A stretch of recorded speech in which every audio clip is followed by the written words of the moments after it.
Hi, it's George Anderson here from IntelligentRunning.com, and I'm here reshooting this little video for you on arm drive. I actually did this about a week ago, and I put my little flip cam into my nice new MacBook Pro and it wiped everything. So I'm going to reshoot this for you, hopefully get it done in one take so I can get it to you as soon as possible.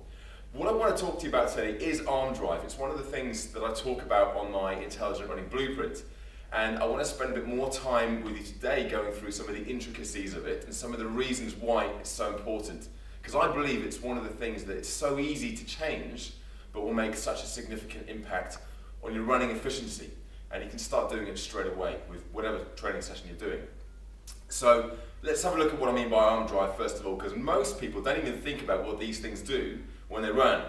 We tend to, I think we run with our legs, and it's just not necessarily the case. Obviously our feet are in contact with the ground, but our arms are going to do a lot of the driving and a lot of the control for how fast we go. So let's take a look at what often happens and what I constantly see with runners, either runners in my workshops or clients I start working with, or just out for a run, and you're going to start picking up on this as well. You won't be able to stop yourself from looking at how other people run and trying to kind of pick up on some of their faults. So let's take a look at some of those classic mistakes that I see. Probably the most common one is the arm swing across to the side.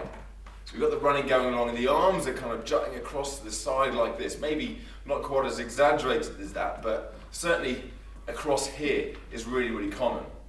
Now the problem with that is there's no movement forward and back through the arms. Everything is going side to side. Now we want to be going that way. We don't want to be going that way, we want to be going that way. So anything that's shifting out to the side, you can see that the reactive forces on my body are pushing left and right, left and right. So that's not a good thing. What we're really aiming for is the arms to be driving to the rear.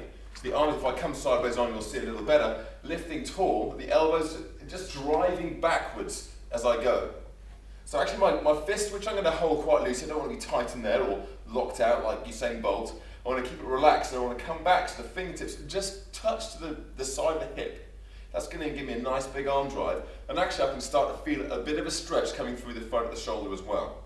That's really important that I get that reverse, so that rearward movement with the arm. Now when I come through to there, my other arm is going to be coming through to here, and the elbow is going to come forwards to the elbow, to the hip. I don't want to come all the way to here, because anything that pushes that way too much with my arms is going to push my body that way. So I want to be driving to the rear, bit of a stretch to the shoulder, back nice and far, but not too far forwards. Now one of the classic mistakes people make when they try and do that is this starts to happen. And the rotation, I can do it when I'm jogging on the spot. And actually the arms look like they're really moving. I go sideways on again, but there's a lot of rotation going on there. A lot of twisting through the upper body. Again, this is unwanted energy that's being dissipated through the body. We don't need to do that. We want to try and keep these shoulders facing straight ahead and the arms just swing into the side. You can see here, it's nice and solid and straight across here. The elbows drive to the rear.